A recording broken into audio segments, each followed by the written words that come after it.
Hello, everyone. Welcome to my show, Career Startup Podcast, a podcast to spotlight Asian leaders and interesting allies that I meet in my life. Today, I have with me a very special guest, Monty Panezar, who is an England international cricketer. Monty, pleasure having you join us from London. Thank you, Priyanka, for having me on your Career Up Startup podcast. Absolutely. Thank you so much, Monty. It's such a pleasure to meet legendary cricketers like you, and you are a cult in England. So we are really excited to have you on our show. Yeah, thank you very much. And also, I'm sure the listeners will be interested to know more about cooking from me, and also, what my favorite curries are. But from Priyanka, your knowledge on cooking as well. So thank you so much for having me on your show. Absolutely. So the name has a special meaning and a flavor to it. Curry up, and everybody aligns and resonates with Asian food. So the podcast is about spotlighting Asian leaders like you, and that's how the name came about.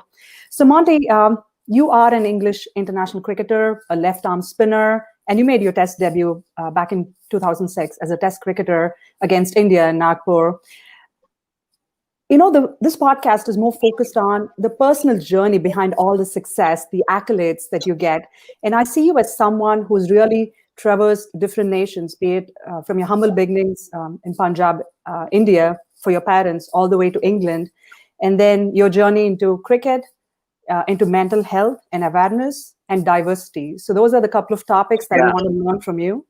And also talk about Monty Channel as you position yourself as a TV broadcaster and host. So a lot of interesting and exciting things that we would love to talk to you on. Well, I've got my prop ready, which is a cup of tea, because it makes me feel a bit more homely as we're talking about curries and food. And food is a great thing. It's a great thing for everyone. It brings people together. It connects people. And that's what I do.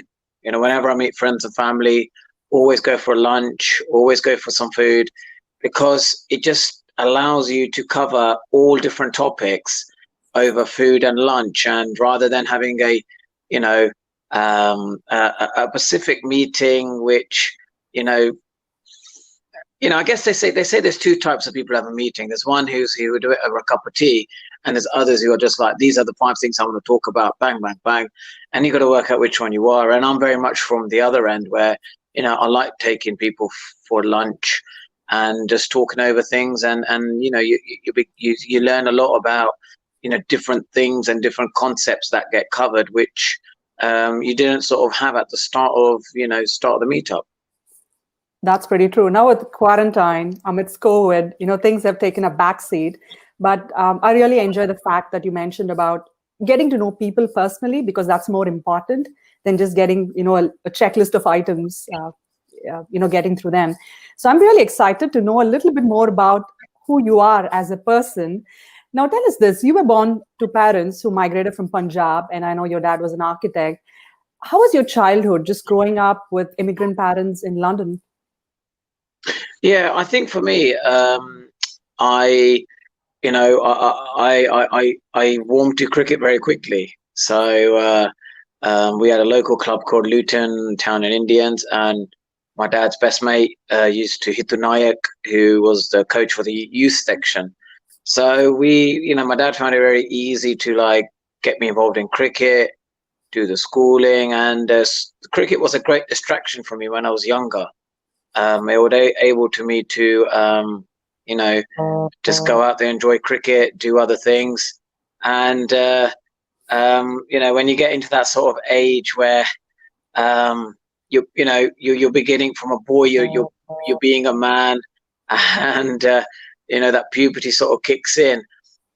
It's a very interesting time, that, because you can easily get distracted into so many different things.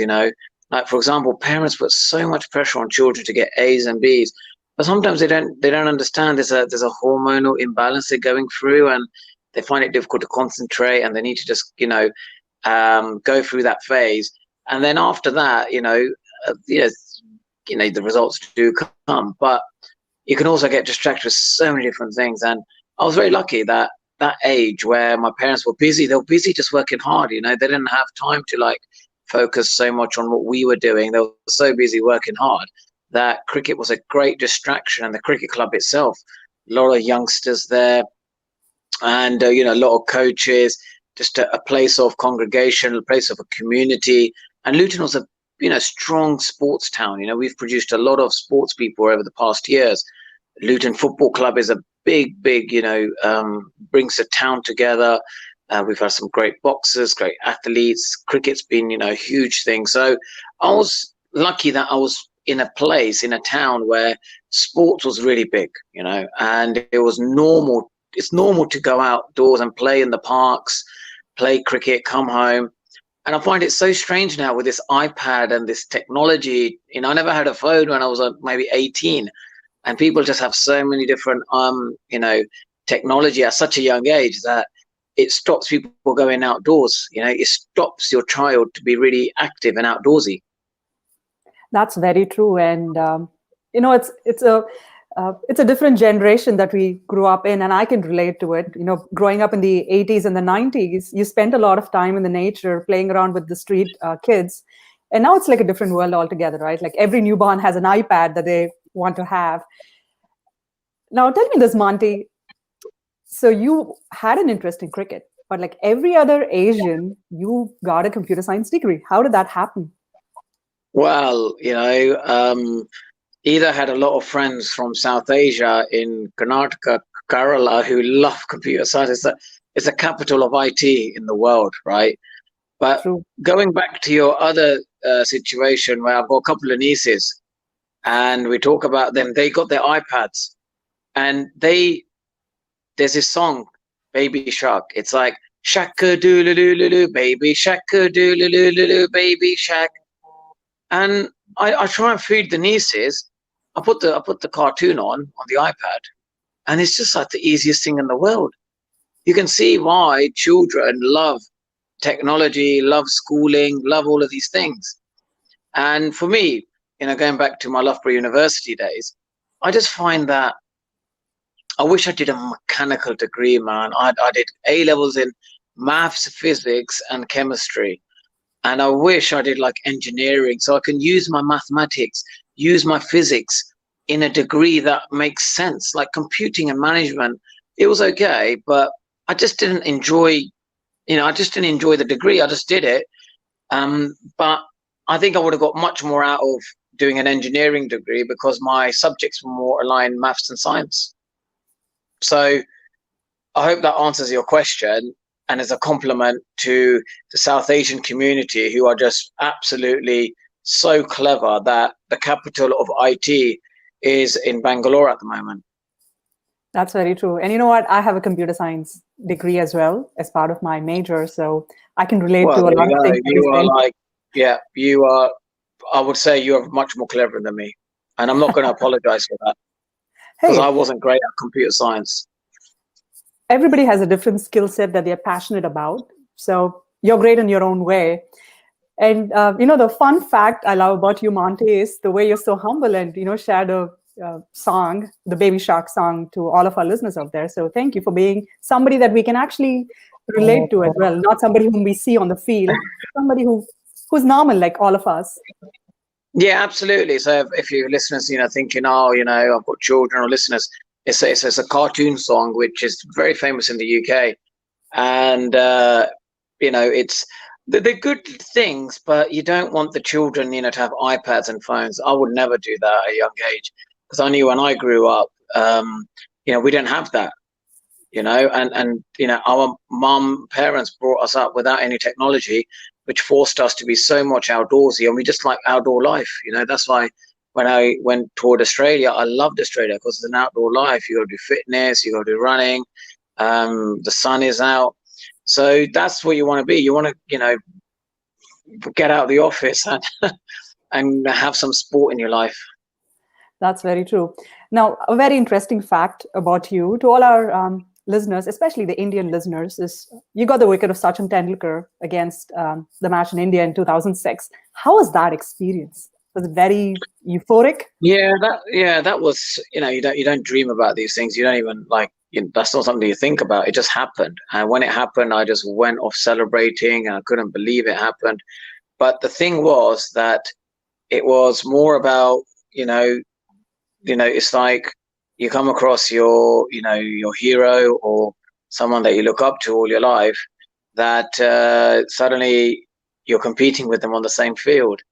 And that's the bit which I think that's the thing about life. If anyone has a goal in life, you go out and achieve it, and you just go out and you just don't know how far you can get to that goal. If you discipline yourself, if you persevere, you don't know what there is around the corner for you.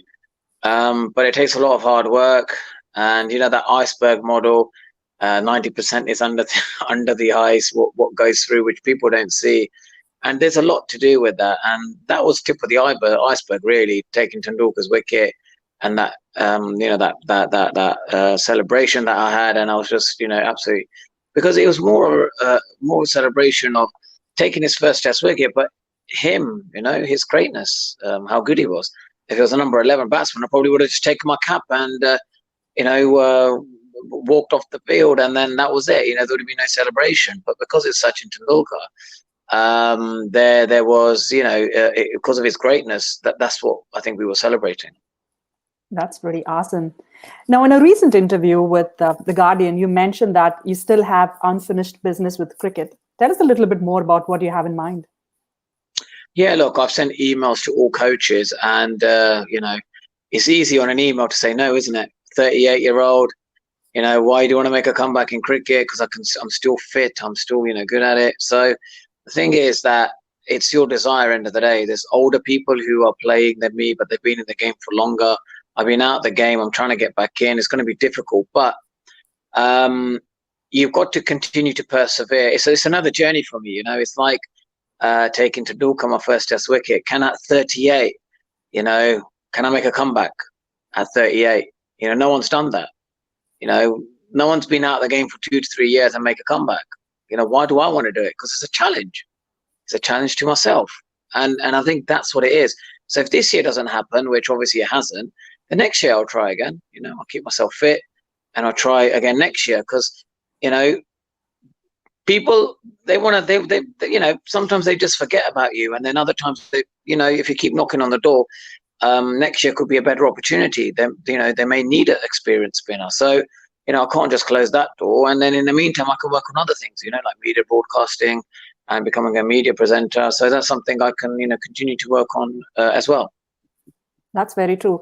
The fact that we love about Monty is the spirit that you have in you to keep achieving, no matter what circumstances you're getting thrown into. So kudos on that. And, that's the inspiration that I want to share with my listeners. There's always something that you can look up to. Yeah, look, the thing is, right, I'm a sportsman, right? So I'm used to getting up 6 a.m, going to the gym, right? I run early in the morning, and I don't see anyone else running. And that's what you got to do. You got to do things what other people are not doing, because then it gives you that confidence to think, well, look, I'm running, I'm doing my fitness work, everyone else is, asleep. And that's a sacrifice I'm making to myself to get to the top. And that's what it is, it's little things like that make a huge difference, and that old saying, I already won the match long before the match was. And that's what it is, it's when it's doing the training, it's doing the hard work, when no one's going to applaud you, no one's watching you, and you're still doing it. That's the hardest bit. And the easiest bit is, everyone's celebrating, everyone's clapping, applauding you. It's the stuff that, you have to do. You have to sacrifices you have to make, the pain you have to go through, all of these things. And it's a discipline, and if you can discipline yourself, people say, discipline to freedom is actually having a disciplined life. So there's people out there who would want discipline. And, I think a sportsman has this kind of mindset where they just, it's normal for them, to go through a bit of uncomfort, a bit of the unknown, and just get on with things, just get on with, things and life, and just go through the pain. We seem to have a higher threshold of pain. And I only realize that when I meet like other people in life, and I just think, wow, why, some people just, haven't gone through that pain, haven't gone through the experience or the sacrifices. And I would say to you, go for it. Just do it. Even if you don't reach your goal, just go through the pain. You know what? The real hard work is the pain. It isn't anything else. It's when it hurts the most. That's when it is. That's what you have to do. When you do a 5K run and it's like the last kilometer and you're like, I can't keep going at this pace. But you have to dig in deep. You have to find some sort of mental toughness. And I remember Will Smith saying, to be successful in life, do lots of reading and do running. And I understood why he said running, because, Priyanka, I'm sure you do running tomorrow morning after my inspirational speech. And when you're doing that running, and however long that running is, when you go for that run and you're like, oh, I can't run anymore, that's where you have to dig in deep. How much of a heart do you have when it gets really tough? And that's what makes you, honestly, it's that painful experience that makes you as a person. So it's very important, to keep fit, and go through painful experiences, go through the unknown, do something that you haven't done before. It's an unknown experience. You will grow as a human being. I love that attitude in you, Monty. So thank you so much. And thank you for inspiring me now that I have accountability from Monty saying like, hey, I need to do my run and keep ourselves you're going to send me your time and your distance tomorrow. And then in a week's time, I want to see what it is after that. You bet. Thank you for that accountability. Now, Monty, you've been a cult figure in cricket. Yeah. What did you take in diversity in cricket? And did you ever face racism as you were getting through the ranks in your cricketing? Well, I would normally, if I go to a pub or a bar, I say, guys, I'm brown skin. Am I allowed in this place? And they'll laugh at me. They'll think it's a joke. But I would generally ask people that. I said, my skin is brown and there's a lot of white people or, different color people. Am I allowed in this place? They would laugh at me. They go, what are you doing? Come in, go and have a drink. And I thought, what? This is like, it's like an icebreaker. It gels people together. And I think that's what it is. It's the attitude you have, to each things that you put across. And also it's your intake as well, when your focus is on like, that old saying, in Hinduism stories that one of my coaches told me, was it Arjun? He was telling him to like shoot at his granddad or something, and he couldn't shoot, or the arrow, and he was trying to get rid of Krishna was trying to get rid of his attachment, wasn't it? When they were fighting against each other. Mm-hmm. And he goes, come on, you got to get rid of that attachment. You got to focus on that zone, and that's it. And some of these stories are so inspirational that it's attachment is also weighs you down, and if you're attached to anything, which is, let's say, even your sport or your goal, you don't want it to become obsession as well. There's a lot of people out there get so obsessed with their own goals and their own things, they don't know how to switch on and off, right? So I love reading different stories from different things because it gives you so much inspiration and the way, you can think in a different way. But you have to find a way to switch off, because if you can't, then when you switch on again, you're going to burn yourself out. And then you're going to make some, irresponsible decisions when you're tired or, you've overloaded with information. And the great sports people, the greats of the game, they just knew how to switch off, switch off. When I'm in the field, I'm going to put my cricket hat on. But once I'm out of that field, I'm going to take the cricket hat off and I'm switching off.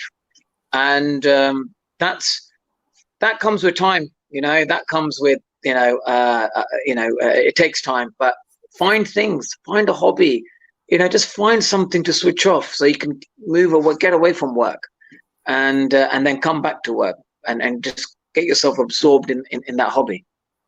That's great advice, Monty. And a couple of things that I've learned is one is, the mythological references that you mentioned, be it any religion, there are a lot of interesting moral and ethical values they teach us about, how to deal with life. And two is, as you mentioned, how to compartmentalize a lot of things in your life, be it your personal life, professional life, your hobbies, your goals. That's something that's very hard because it keeps running in the back of your mind. And I love the idea where you talk about switching on and switching off. Any tips that you would give to our listeners, and how do you switch on and switch off? Look, get yourself a hobby. That's the first thing. Write down things that you do away from work, right? What's the most important thing in your life, right? Because we're very good. Look, we're very good as a society, and you know, South Asian communities are very good at making money. You know, we're just told to do that. But then you got to find a way of, how do I switch off now? You know, it's that mindset of 80-20. Like, you know, you work smart, let's say at 80%, but you don't use as much time, you know, so you're focused at 80%, but you focus for that 4 hours and that's it. And then you switch yourself off. So have distractions, have healthy distractions in place that you're going to switch off. Like, I don't know, Priyanka, what kind of stuff do you like doing? What Hey, is the your hobby? podcast. Okay, podcast is a great distraction, but what other stuff do you like doing away from, let's say, your work? That's a good thing. I love to meditate. I love to Okay. uh, Yeah. I love to actually keep myself fit. Be it mentally, emotionally. I think that's very crucial. Emotional well-being, as you play different roles as a wife, as a mother, as a daughter. There are so many things that keep running at the back of your mind. So something that keeps me emotionally strong is yoga, meditation, just reflecting on your life. I think that's very helpful to me Yeah. as So, well. so for example, do something like knitting. Right, I'm going to knit a jumper for maybe my daughter. Now that takes you completely away from everything that you're doing. Right, it's a new thing, and just do it. And I think that's what it is. You know, do a hobby that you haven't done before, and that is also, you know, useful to you. So I think that's how you get your mind to switch off completely from everything else. Right. Or I actually remember we used to play cricket back when I was growing up in India. That was one of our favorite distractions. As girls, we would still love to play cricket in our neighborhood. So, yeah, something that I just thought about. Now, you spoke to us about, reflecting on our personal journey and how to keep ourselves fit. You've been a strong advocate for mental health, and one of the things that I've learned from you is, talking to your friends and family when you have emotional struggles that you're dealing with. And oftentimes, Monty, we don't do it because we feel it is a taboo, or we might feel judgment from people around us. What's your take on emotional health and sharing those thoughts with close friends and family? Look, I think it's very important to check in with your friends, your family, talk to people that you can trust, you know, have a trusted person that you can talk to about yourself emotionally, mentally, whatever. So, you know, there could be some things about you that you don't want everyone to know about, and you can only have a trusted few, you know, like that old saying, you know, when Jesus had his Last Supper, he had 12 disciples. That was his 12 people who will sit on a dining table. Who's going to sit on your dining table? Who's going to be them 5 people, them 12 people? Yeah, they're the most important people in your life. They're the ones you share your mental, your emotion, you know, physical well-being, your any advice or whatever. And if you don't, let's say if you don't even have 5 people that you can speak to, that shows that you have very poor social capital. Your social skills are not good at all. You need to work on friendships. You need to work on your relationships with your friends. How do you do that? Make the effort. Give them a call. See how they're doing. Go and spend time with them. You know, regularly just check in. Like you have a meeting, like you go to the gym, you know, just call up. And we've got such great technology now. You can just send different videos, fun stuff, and have your friends, just make that effort. Because trust me now, if you make the effort now with your friends and just to, have a laugh with them, or just, whatever, want to watch a movie, whatever you want to do, just make the effort to communicate, whatever it is. In a couple of years' time, or 3 or 4 years' time, that friend will be there for you, because they'll think, well, what's happened? I'm not getting any messages. I'm not getting this. I'm not getting that. And it's so important that you develop that. And I'm a great believer of that. And that's your antidepressant. Antidepressant, their medication, they Mm-hmm. are your medication. That's how you got to see it from a holistic perspective. It's the friends who are your medication, who are giving you that antidepressant, who are giving you this. So then you're getting well. Trust me, when you're on that gravy train and you're getting that pay slip every month and it says 10,000, 20,000 US dollars, 50,000, you're thinking life is great. I don't need to speak to no one. please, that is the most important time to speak. Connect with your friends. Organize a party if you can afford it. Go in to speak to them. If you know, little things like cafe, go to the coffee, do something together, right? Have food like we talked about now, curry starter. You know, I was on Celebrity MasterChef and I came in the semi-finals, and I'm a good cook. I always cook for my friends. And always do these things because it helps in the long run. Trust me. You know, you don't need to go to a doctor. You don't need to go to a psychiatrist. Your friends will help you. That's very true, Monty. Building these relationships and nurturing them, I think that's very important from irrespective of the stage of life that you're in, because these are the friends and family who would support you when there are issues, and you need just a shoulder to talk to. So thank you for that wonderful advice. Now, fun facts about you, Monty. You're the best finger spinner in the world. You have a career that's marked by 167 test wickets. And here you are being so humble and sharing some of the vulnerabilities that you faced in your life. How are you able to remain so humble and grounded? I don't drink alcohol. I think that's the key for me. I don't smoke and I don't drink alcohol. So that what helps me to stay grounded, because what happens is in your body, you're connecting with nature, you know. Nature doesn't smoke, nature doesn't drink alcohol, right? So the more you connect with nature humblizes you. Then you're connected with the nature's energy. You know, you're when you're like, with nature, you feel a lot more like, I've been in gardens, I sit there and I think, wow, why am I so peaceful? Because I'm connecting to the nature's energy very quickly, because I'm not intoxicating myself with smoke or alcohol. So what happens is you just instantly, you don't realize it, like my feet touch the ground and I feel like, oh, I feel so rooted. So that's what it is for me. But I'm not saying that's for everyone else, you know. Like everyone loves to drink and to smoke and whatever. Like enjoy your life, man. That's what it's about. I'm not here to like say tomorrow don't drink, right? But for me, that's what works for me, and that's what remains me humble. That's very cool to know, because connecting with nature, and it gives you a feel of just cleansing your body and your senses are connected. So I think that's just an experience that you have to live with. Now, an interesting fact about you in terms of spin bowling is that you can rotate your hand at your wrist through 360 degrees. Can you show that to No, our listeners? no, I don't know where you got that from. They're false fact. It's a false fact. Hey, good to know. Thanks for clarifying. There are a lot of these pieces of information about you, Monty, and it's good to know.